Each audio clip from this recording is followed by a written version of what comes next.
Welcome to Today on this Tuesday morning, November the 5th, 2013. I'm Willie Geist along with Al Roker and Natalie Morales, by the way. It's coming in nice. You think? Yeah. Not so patchy after all. This is November 5th. Just imagine November 30th. You undersold yourself.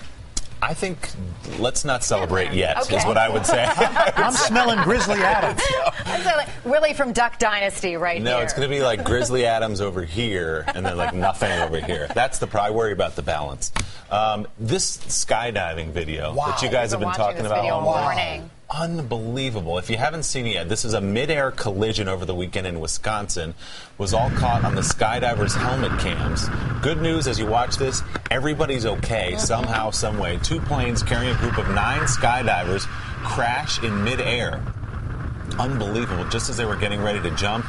This was obtained exclusively by NBC News. One of the planes, as you see in the video, kind of plummets to the ground on fire. Watch the wing come up. Right. And It was supposed to approach. It traps those two. Yeah, it clipped the wing off of the one plane. Of all the incredible things that happen in this video, the most amazing to me is that the pilot of the plane that loses both its wings and starts plummeting to the earth, he pulls the emergency chute and he gets out of the plane and lands safely. Incredible. The other plane was damaged, still able to fly, and with a damaged aircraft, that pilot maintained his calm and stuck the landing on the plane. It was funny listening to him talk to Matt a few minutes ago, and he said, it was actually one of my better landings. Exactly. I hope so. What was really amazing, though, was when Matt asked who will get back into the plane and jump. They all raised their hands. Yeah, I think we've actually got that moment. Let's check it out. Raise your hands now if you'll get back in a plane and skydive again. Really? Not as soon as everybody else, but yes. Really? Yes. No hesitation about that? No. This is just part of who we are. I'm more terrified of spiders than What if a spider was in a plane? Yeah. Spiders on a plane. What's really remarkable, though, is that these folks, they all have tons of experience, either skydiving and also flying planes. So that's really what came through here. I mean, otherwise the situation could have ended far worse. For both of those pilots, too, just to keep their calm. The one guy to get out in the first place with the chute, but then the other guy to land a plane that has it propped, damaged. That video looks like something out of a Jerry Bruckheimer movie. It really does. You see that, and you see the sequence. fire. I mean, it looks like something. But that would be done with CGI. Right. This is real. This is all real. And the other thing is, what's so amazing now with the proliferation of these GoPro cameras, that we would see, we can see this stuff now. When the one guy actually turns around and looks back, and you get the view of all the flames and the debris that they're flying, that they're basically plummeting to the earth with all of that falling right around them. And they're all the folks on the ground were counting chutes to make sure they had 9 chutes. Incredible. A lot of experienced people doing the right thing in a moment of crisis. Right. Thank goodness for that experience. Unbelievable. There's an ugly story in the world of sports today. This is bigger than sports. This is about bullying. I was going to say, I think this goes beyond bullying. Yeah. This is threatening. Yes. Let's explain it a little bit. Miami Dolphins guard, a guy named Richie Incognito, remains suspended this morning amid allegations he bullied fellow teammate Jonathan Martin. New claims have surfaced that Incognito used racially charged language against Martin. The Associated Press and ESPN now report multiple sources have heard these ugly, hate-filled voicemails Incognito allegedly left for Martin back in April, one of them including a death threat. Yeah, it said, "I'll kill you" on that voicemail, apparently. Yeah, and there's some very, very ugly racial language in there. You can read it for yourself online. You half N-word. Yep. Right. Yep, among other things. 24-year-old Martin left the Dolphins training camp last week. Dolphins head coach Joe Philbin said he would not comment during the course of the investigation.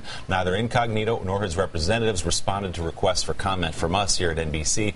He did tweet earlier in the week, "Shame on you," this was to ESPN, "for attaching my name to false speculation. I won't be holding my breath for an apology." But since then, those voicemails have come out. If they are in fact Incognito, boy, I'd be shocked. Like there's a mountain of evidence. If this is all real, I'd be shocked if he played in the NFL again.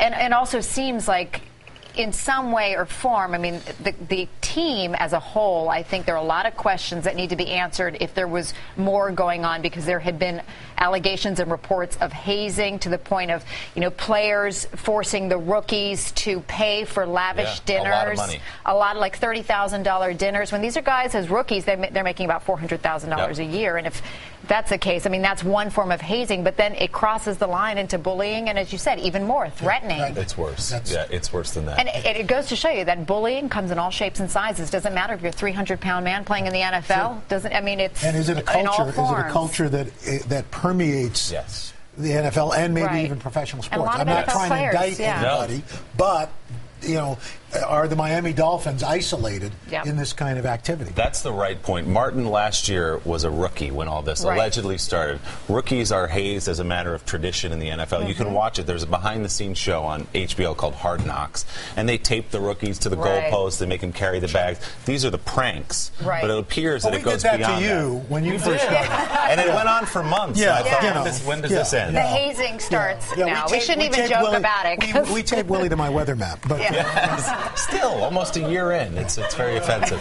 But you do wonder, where's the leadership? Whether it's the coaching staff or the captains of the team to say, hey, guys, enough is enough. You want to tape them to the goalpost and everybody's around and we're laughing about it? Maybe. Well, this whole incident, this is too much. Yeah, the incident in the cafeteria, which apparently was when Martin got up and left and said, I can't take it anymore, and it took an emotional, I guess, psychological break. But it sounds like all the players, the allegations are, left him sitting by himself. I mean, it sounds like high school all over again. Yeah. And it's pathetic, and it's really, I think, outrageous. You mentioned the culture, Al. Here's a couple anonymous quotes. These are to Sports Illustrated from people who work in the NFL in front offices. Here's one of them. I think Jonathan Martin, the alleged victim here, is a weak person.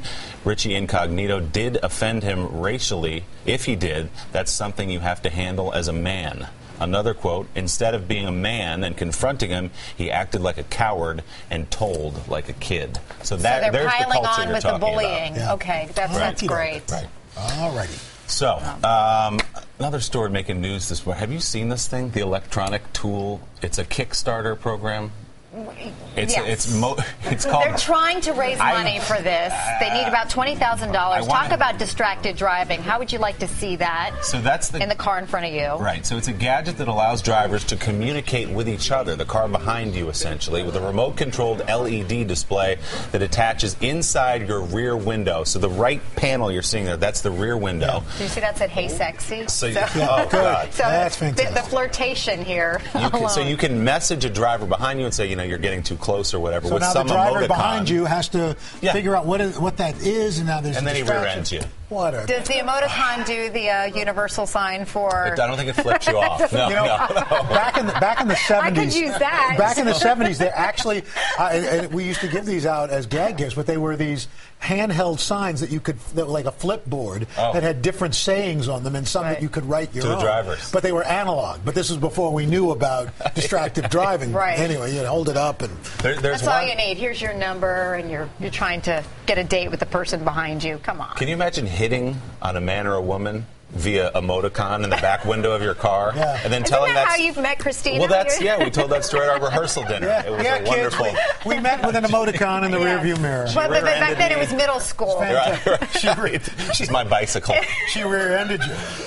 Al, you were driving. We're a wonderful, loving family. You're driving. You're driving.